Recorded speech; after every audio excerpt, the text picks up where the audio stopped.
Alors Cédric Jouve, bonjour. Est-ce que vous pouvez m'expliquer qu'est-ce qui se passe aujourd'hui à la mairie Bagatelle? Alors c'est Remue Ménage à Bagatelle, donc c'est la première fois qu'on organise un week-end autour de la science et là cette année c'est sur le thème de la biodiversité. Donc, droite ligne on va dire du Congrès mondial de la nature et c'est un peu le pendant de ce qui se passe dans le centre de Marseille, place Bargemont. Alors on peut trouver pour tous les goûts, pour tous les âges, donc, il y a des expositions sur les zones humides, sur les insectes pollinisateurs, il y a des stands associatifs, il y a une calanque mobile avec le parc national des Calanques, il y a plein d'expériences sympas, ludiques pour les enfants avec les petits débrouillards. Il y a aussi un escape game pour toute la famille, alerte sur la biodiversité, l'Agora des sciences avec des échanges, des débats avec des experts sur des domaines autour de l'environnement.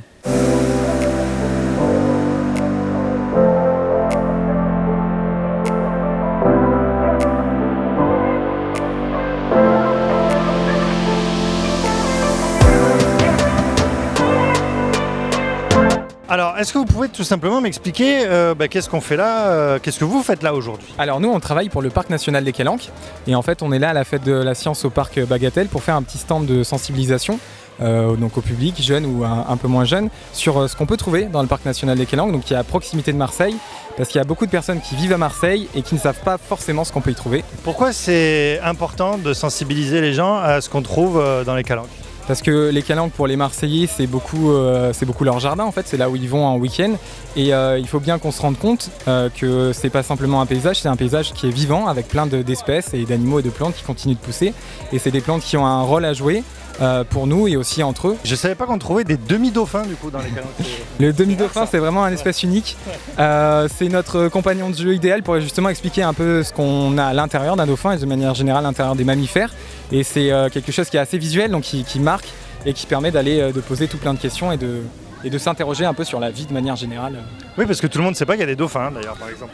Oui, tout à fait. Les dauphins, c'est pas les seules espèces qu'on peut avoir la chance en théorie de voir à Marseille ou au large de Marseille. On a aussi des baleines, on a aussi des cachalots, des globicéphales. Et c'est bien de se dire que la mer Méditerranée, même si c'est un espace qui a beaucoup de bateaux, il y a aussi encore des espèces vivantes, des dauphins, des baleines et encore d'autres. Et qu'est-ce que vous leur montrez d'autres aux enfants qu'on trouve dans les Calanques? Alors sur la table d'à côté par exemple vous avez tout un tas de petits détails et d'indices qu'on peut avoir de la vie dans les Calanques. Donc on a un crâne de sanglier, on a ce qu'on trouve dans la laisse de mer, des œufs de raie, on a aussi un certain nombre de choses sur la posidonie, donc cette plante qui vit sous la mer et qui est d'une importance capitale pour les écosystèmes de Méditerranée et qu'il faut donc un peu expliquer c'est quoi ces rubans qui viennent coller aux jambes après la baignade, et ben c'est justement la posidonie qui est importante à protéger. Je travaille pour le Conservatoire d'espaces naturels de PACA et donc aujourd'hui on présente cette sculpture donc, qui a été conçue par Amis Keller donc, dans le cadre du Congrès mondial de la nature qui a eu lieu à Marseille il y a quelques semaines.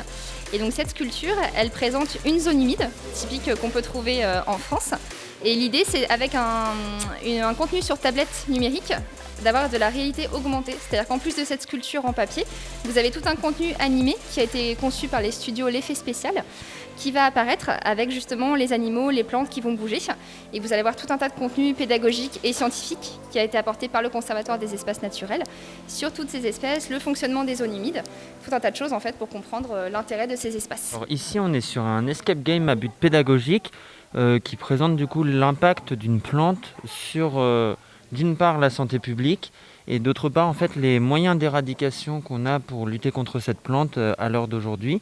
Donc c'est une plante qui existe vraiment, qui est vraiment apparue en France d'origine d'Amérique du Nord il y a une petite centaine d'années à peu près.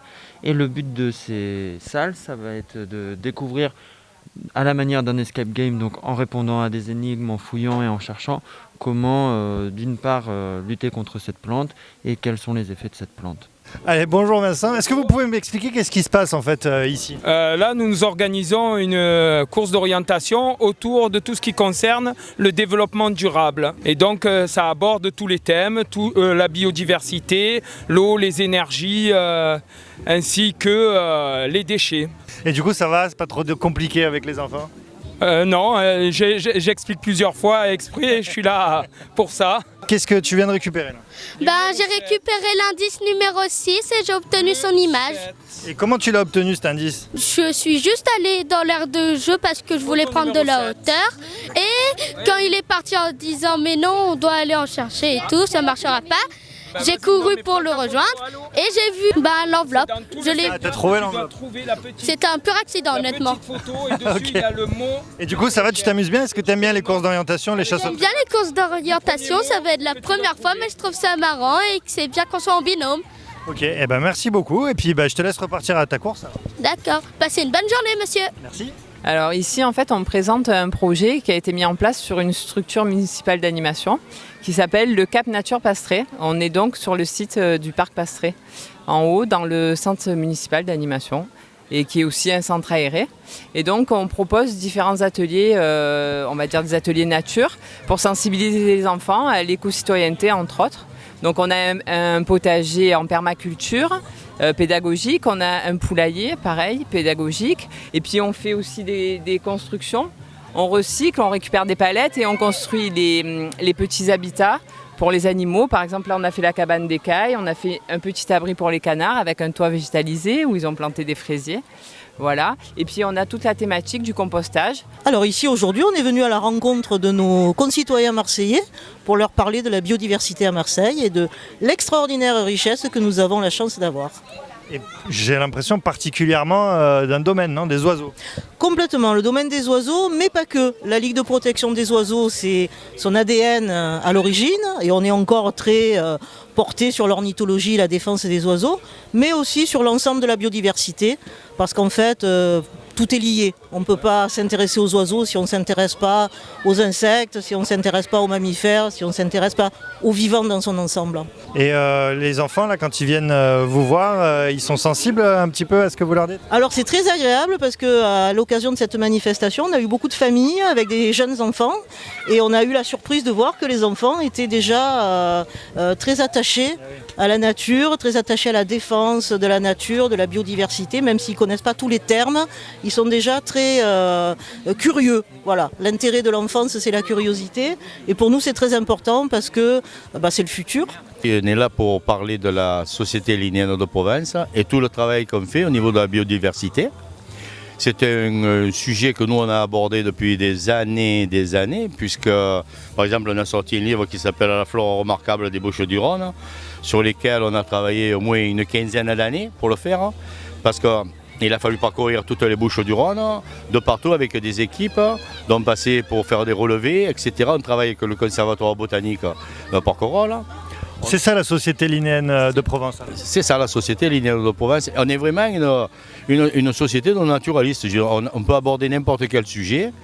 Autant les oiseaux, les escargots, la botanique, les lichens, les mousses, tout ce que vous voulez. Alors déjà, est-ce que vous pouvez me dire, est-ce que vous êtes venu précisément aujourd'hui à la fête de la science? Comment vous avez découvert ce qui se passait ici aujourd'hui?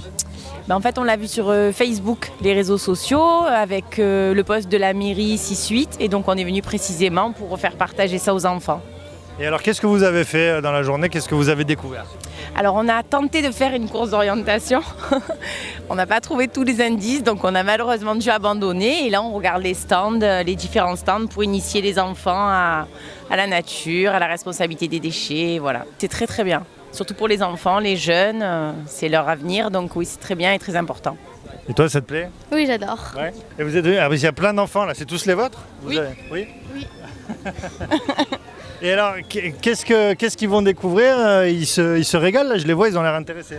Ouais, c'est les oiseaux, apparemment, ils sont bien intéressés. Du coup, on voulait aller voir et on vient d'arriver, donc on découvre un petit peu. Ah bah oui, c'est super intéressant, surtout si ça peut donner aux enfants l'envie de s'intéresser, c'est pas mal. On est venu pour la fête de la science, on a vu l'événement sur Facebook et on cherchait une animation pour les enfants, donc une animation instructive en plus de ça, donc c'est très bien. La science en particulier, ça vous intéresse?